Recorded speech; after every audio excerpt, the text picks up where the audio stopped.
In today's video, I get to try out the Leica Summicron 35mm f2 version 1 8 element against the Light Lens Lab replica of the 35mm f2 8 element. You can see both lenses side by side. We will do sample photos with both. I will use it for a photo shoot. A big shout out and thanks to Thomas, my patron, for lending me his very nice copy of the Leica Summicron version 1 here with the goggles used on an M3. And I'm going to be using the lenses on a Leica SL camera mostly, but also on a Leica M10. You can see the size of the lenses side by side. The Light Lens Lab replica is almost identical to the Leica version, except it doesn't have the goggles. So if you're planning to get an M3, get the goggles version, but it does look a little bit quirky if you then attach it to an SL. Hello, welcome. Matt here from MrLeica.com. So yes, first let's look at some sample photos with the original 35mm f2 from Leica, the Leica Summicron 8 element version 1. As you can see, I'm using it on my Leica SL camera. This was during a Patreon meetup earlier this year. And I'm using the Light Lens Lab close focus adapter as mentioned to allow me to get closer than the minimum focus distance of 1 meter. For some of you wrote to me and said my Light Lens Lab discount code wasn't working. I wrote to them that it is now updated. They'd changed their URL. So link below if you want to buy anything Light Lens Lab. Here you can see photos out of camera plus preset added. The rendering is slightly softer than the Light Lens Lab version from the original Leica version. You will see some sample photos side by side without the preset added coming up, so stay tuned for that. And all these photos are shot wide open f2, probably between 0.5 meter and 1 meter. If you're on an M camera, obviously you're limited to 1 meter close focus distance compared to later versions of the Summicron. Stay till the end and I'll mention other versions of the Summicron lenses if you're on the market to buy a 35mm lens and I'm not sure which one to get. Here you can see the Light Lens Lab on the Leica M10. So now here are sample photos with the Leica Summicron on the Leica M10. If you want to improve your portrait skills, you might enjoy my Patreon content where there's around 100 behind the scenes videos with me working with models. A big thanks as always to my patrons for supporting the channel, and if not, you may enjoy my free ebook below until the full ebook comes out. Okay, how does the Light Lens Lab compare to the original Leica lens? A special thanks to my patron and now friend Thomas, who came over from the Netherlands. He owns the Leica Summicron version 1 and he uses it on the Leica M3 film camera and also his Leica SL camera.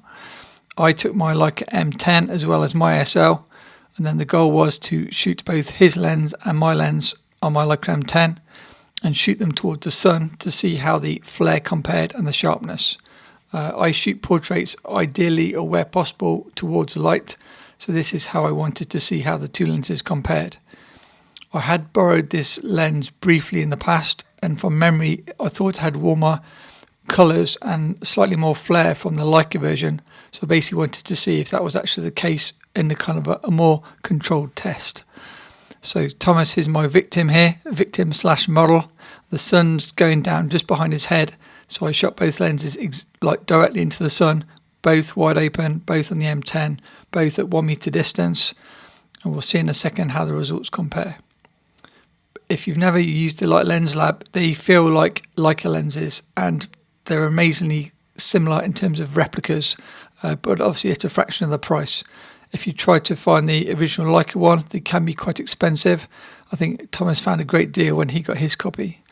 Now I was using my M10, and anybody that's used M10's probably realised that the batteries are rubbish in terms of battery life compared to my SL or my M262. So yeah, halfway through the testing, my battery died, so I had to change battery. I guess you always need to carry spare batteries with an M10. Okay, back to the testing. So yeah, the sun's behind his head, and I was trying to get some flare, but also see how sharp it was on his face. Here you can see the warm rendering from the Leica lens. It is a warmer rendering than the Light Lens Lab. Here, side-by-side photos. Left is Light Lens Lab, right is Leica.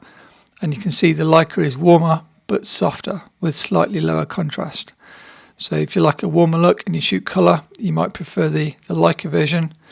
If you shoot black and white like me, or you want slightly higher performance, you might prefer the Light Lens Lab replica, which has been, I think, tweaked slightly to improve it. Here you can see the flare. The flare is again warmer on the Leica, but probably more pleasing and more organic. And the Light Lens Lab flares, but not quite as pretty, I think, in terms of the flare pattern. It's a bit more rings rather than just like glow. Now, one thing some people complain about is both of these lenses have the original focus lock, infinity lock, which means when you're trying to focus at something just close to infinity but not quite, the lens will lock just as you're about to take your shot. You try to move it, the lens is locked and you miss your photo. So that can be really frustrating if you're using this lens close to the infinity mark. Now, when Cartier-Bresson had this lens, he actually got one modified to remove the focus lock to stop this happening. Leica Lens Lab actually make a copy of that lens if you want a special edition with no focus lock. Other than that, the lens is beautifully made. It's got very clicky aperture, very smooth focus, and I've got zero complaints with this lens. In a blind test, you would probably think this is a Leica lens, not a Chinese lens, but the focus lock is a bit of an issue for street photography. So stay to the end and I'll show you the next step in my progression for 35mm lenses. So here you can see more action photos. This is me with the M10, and the photos you're going to see in a second are just me shooting raw, no preset added.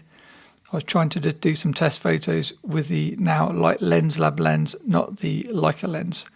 So you can see both lenses have got a nice glow, and it gives a much more organic look than a lot of the modern lenses released today, especially for non-Leica cameras. If you want something a bit more interesting and pleasing, you'll probably like the Light Lens Lab lenses, even if you adapt it to, say, your Sony or your Fuji or whatever. Here the camera's side by side with the lenses attached. So again, if you use an M3, you'll prefer the Leica version because it's got the goggles, and so that makes it easier to focus. Well, you can frame your 35mm frame lines. If you don't use an M3, say you use an M2 or any other Leica camera, the one without goggles is all you need basically. So then you can get the Light Lens Lab version. Both lenses will benefit from using a hood as both lenses flare. But now let's look at different versions of the Summicron. Version 1, version 2, version 3, version 4. So first we've looked at version 1. Now I own a version 3.